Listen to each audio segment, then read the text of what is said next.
Canada versus the United States gold medal match is about to be a movie. What is good, YouTube? It's Marco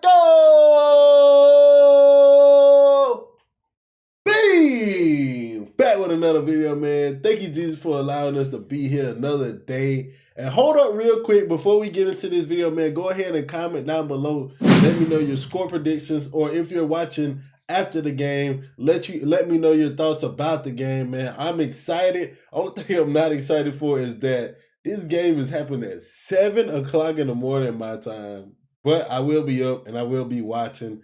You can probably already tell I am American, so I will be going for the USA. But shout out to all my people from Canada that watch my videos, man. Shout out to my people from all different types of countries. Sweden, Finland, you know what I'm saying?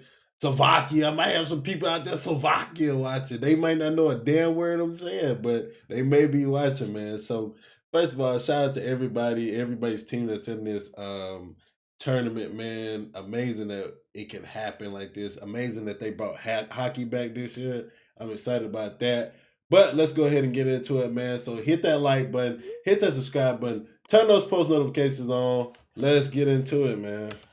We got this is Hockey Psychology, what you must know for the Canada versus USA final.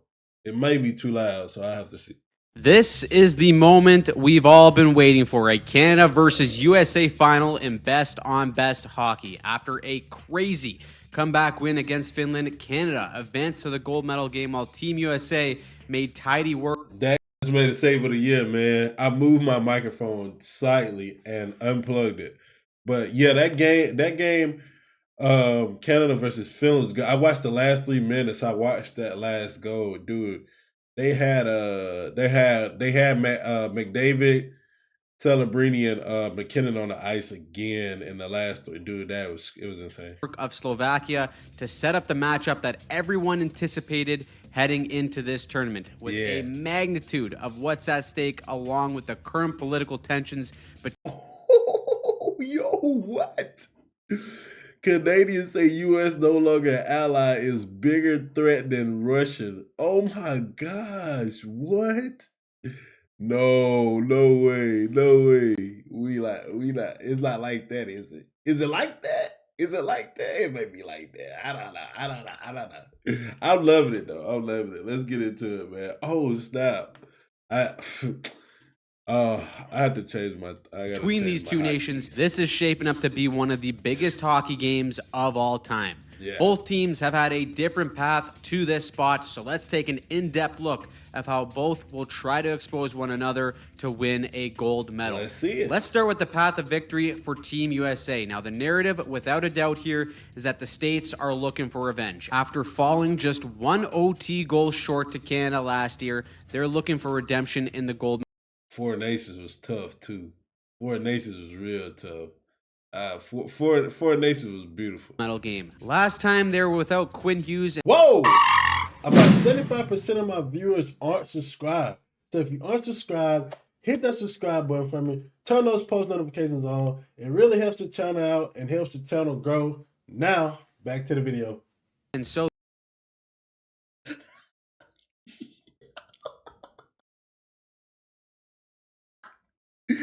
yo, whoever posted that is hilarious, bro. Oh my God. This go around, they, along with many, think that that could be the difference maker in a game expected to be airtight. Now, because these teams are so equal in terms of skill and talent, a lot of this will come down to structure and execution to determine who flinches first. Let's start with how the U.S. will look to create offense. Again, it starts with the back end and their creativity high in the zone. We talked about it in previous videos covering the games, but because of the mobility of guys like Quinn Hughes and Zach Werenski. Look at that, dude. I love how he breaks these games down.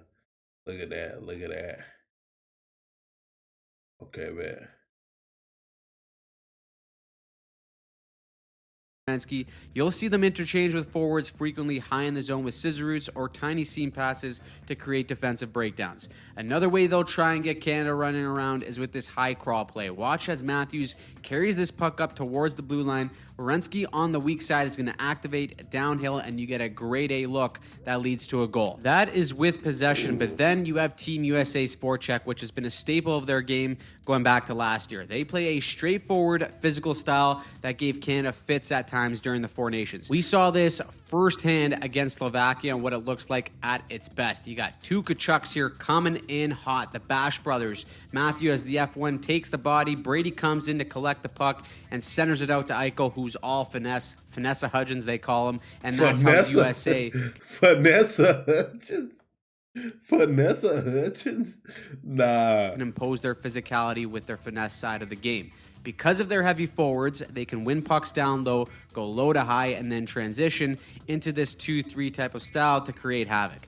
Team USA is very good at retrievals as well, so they can wear down Canada more than any other team in this tournament. And that's the element that Canada has to prepare for as well. Despite two amazing comeback wins, Canada hasn't really been outplayed at all in this tournament. They just haven't spent extended zone times defending, as Finland took the lead off of special teams and then parked the bus for 40+ minutes. Team USA will dictate stretches of this game and push the pace.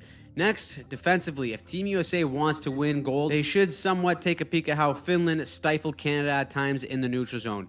Finland ran a 1-2-2 neutral zone forecheck that had a lot of success at times during the semifinals, and the key was staying above the speed of Canada. You see it here with the McDavid line. McKinnon gets the puck on the wing while Celebrini comes up the middle with a ton of speed, but the Finnish checker stays above him and cuts it off. That forces McKinnon to hold on to the puck, and now everyone is caught standing still at the blue line. We'll get to how Canada bypassed this in a moment, but we're going to see something similar from the U.S. as we saw it last year in the Four Nations as well. Against Canada's best players, Team USA made it a mandate to stay above both McDavid and McKinnon on set breakouts. And where I think they'll have more success than Finland is how far up the ice Team USA will attach on to McDavid. You see here last year when they swing down deep with McDavid, the gaps are way tighter. They don't even let him get going downhill without someone in his face right away in his own end. Finland, on the other hand, were a bit too passive. They were okay with backing off of Canada in the zone in order to clog up the neutral zone. But by then, once McDavid got possession, he already had way too much speed. If USA wants to shut him down, they'll look to copy the formula of what worked in Four Nations by attaching to him earlier in Canada's zone. The next to maybe most important path to victory for Team USA is their special teams, specifically the penalty kill. Team USA has not been scored on at all in this tourney while on... What? No, that's wild. I was I was thinking, like, because I see it seems as though I don't know if they've had a lot of penalties, but dang. The kill. Two reasons for this. First is the face-offs. If you look at the face-off lead, damn, 100% penalty kills is crazy though. Leaders in this tournament. Three of the top four players are all Americans. You got Dylan Larkin, Vinny Trocheck, and Dwayne the Brock Nelson are all over 63% on the draw. So at the start of any penalty kill on either the left or right side, there's a good chance they're winning that draw and sending it down the ice to start the kill. The next reason is their entry defense. The States use a 3-1 where they create a full wall while the last man back retreats in anticipation of a dump-in. In this tournament, they have been flawless at stopping teams at the line, as once they force a kick-out pass to the wing, Team USA's penalty killers are really good at closing in on the puck carrier and then shutting down any options nearby to inevitably force a turnover. That being said, they have not played a power play like Team Canada's. On entries, Canada likes to use a drop with McKinnon and McDavid. If McKinnon doesn't like what he sees, he drops it back to McDavid, who's coming in at 1,000,000 miles an hour. The wall of three killers have to find a way to force McDavid to kick it out wide and not allow clean entries. That's a lot easier said than done because the guy is a mutant. If Team USA wants to keep this nuclear power play off the board, it is imperative they win the draw, send it down the ice, and then shut down the entries, because once this bad boy gets set up, it is nearly unstoppable. That brings us to Team Canada's game plan, but before we do that, we got to shout out our sponsor for today's video, which is SeatGeek. Yeah, I'm about to watch my camera switch here. Game live on a great deal. Oh So my god. enjoy your next game with SeatGeek.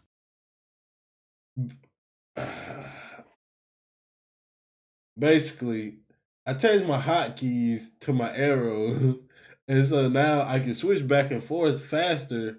But I gotta change it to different arrows because I forgot these are the same arrows that YouTube uses to go back and forth in a video. So that's Now, kind of coming crazy back right to there. Canada's game plan, let's start with their power play. The Canadians have the best power play percentage in this tournament. They're Oh, yeah. I ain't gonna lie. I did notice this too, though, that the USA they haven't scored a lot of. Now they scored last game on some power plays, but I want to say I know at least once they scored on power play last game, at least once.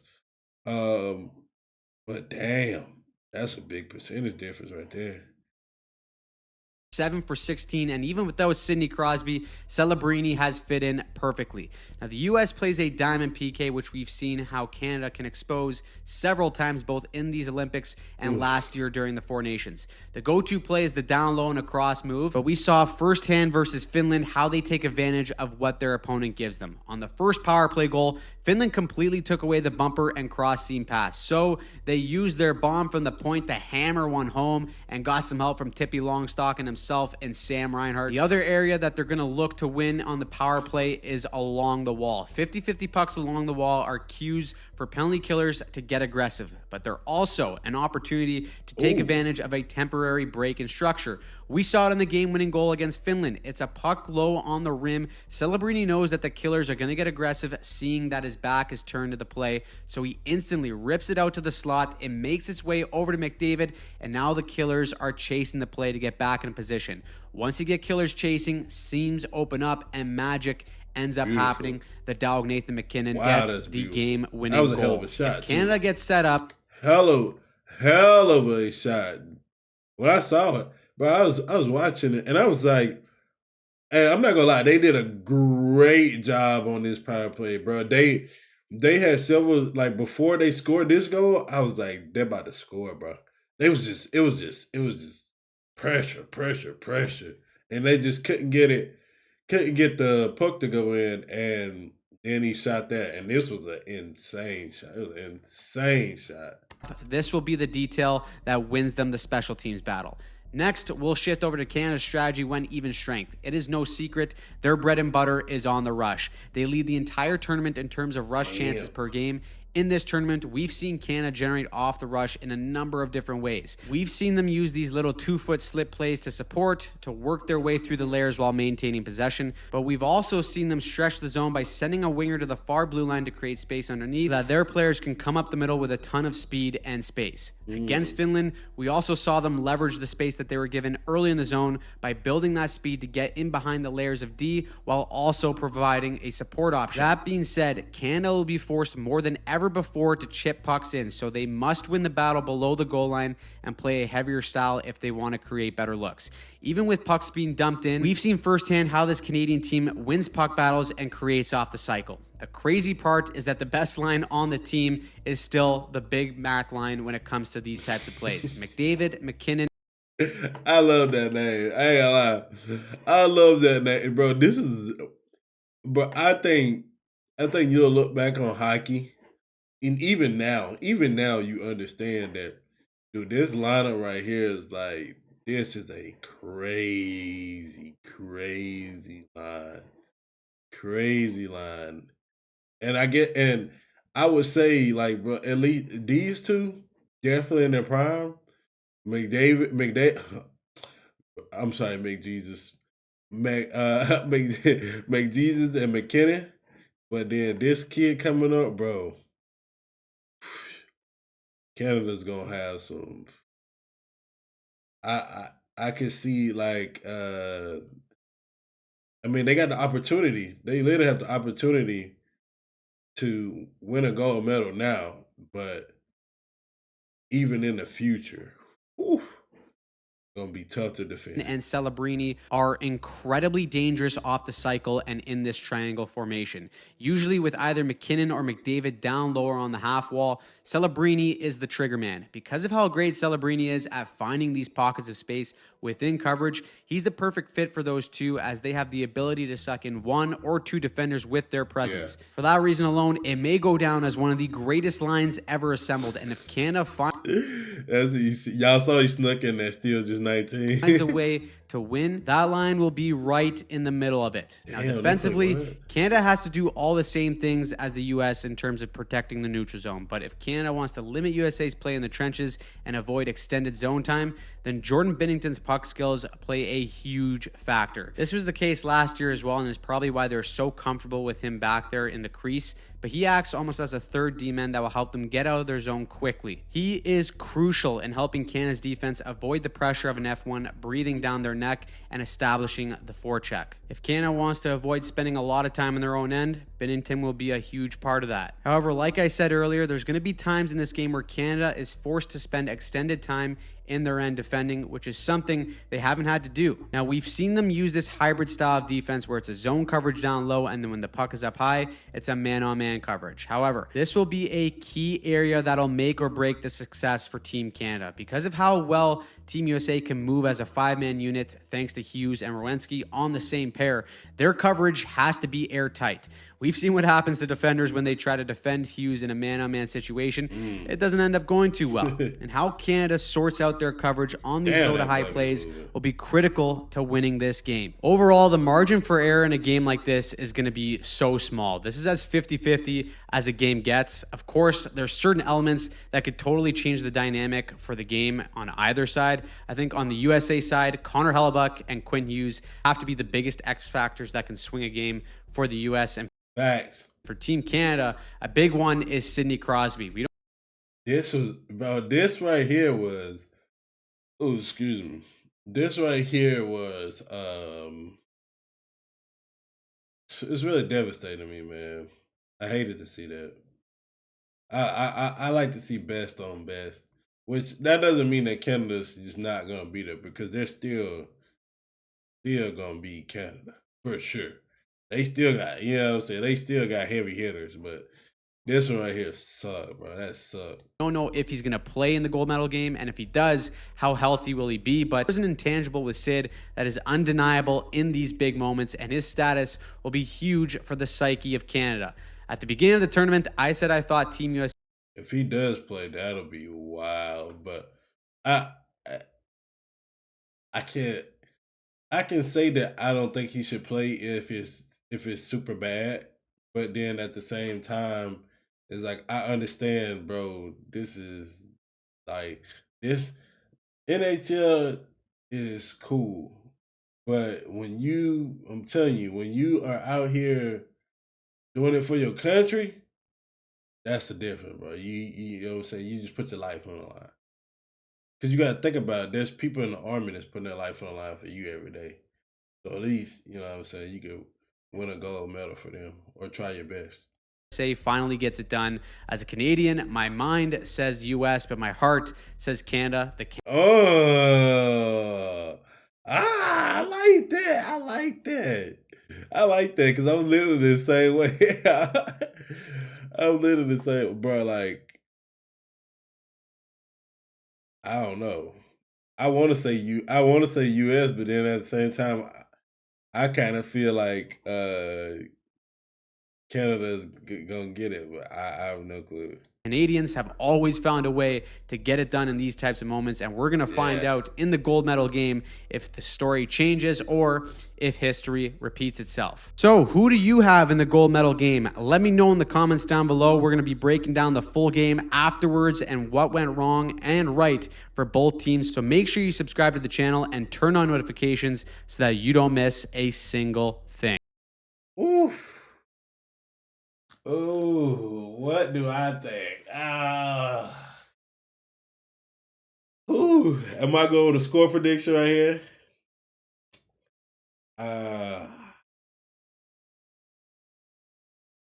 Dang. Oh man. I want to go against my better judgment. What are y'all thinking, man? What are y'all thinking? What are y'all thinking, dog?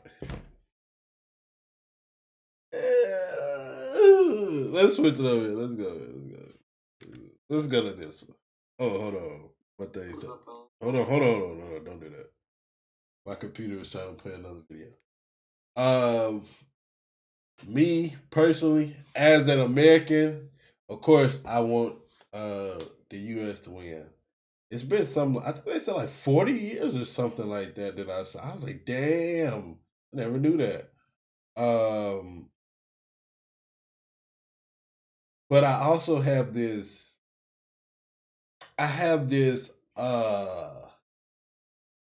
do you, I don't even know what to call it. Like I like, bro, I respect greatness, bro. So I like Celebrini. I'm pretty much am supposed to be or react to the Sharks. So I love Celebrini. Make Jesus is make Jesus, you know what I'm saying? And then you got the Nate Dogg, bro. And players like Brad Marchand, you know what I'm saying? Like that's a tough one for me though. I gotta go with my boys though. You know what I'm saying? I gotta go with the guy. I really do feel as though Canada's gonna pull something off. But I'm gonna go for tomorrow, or actually it'll probably be today once you see this video. Dang, what am I going to score? Is it gonna be a nail biter or gonna be a shootout? I'm gonna say 3-2 United States wins with a last minute goal. 3-2 United States wins with a last minute goal, man. I hope you guys have enjoyed this video. If you're looking for more hockey content just like this, check out the video in the middle of the screen. Stay peaceful, stay positive, stay disciplined, and always be kind.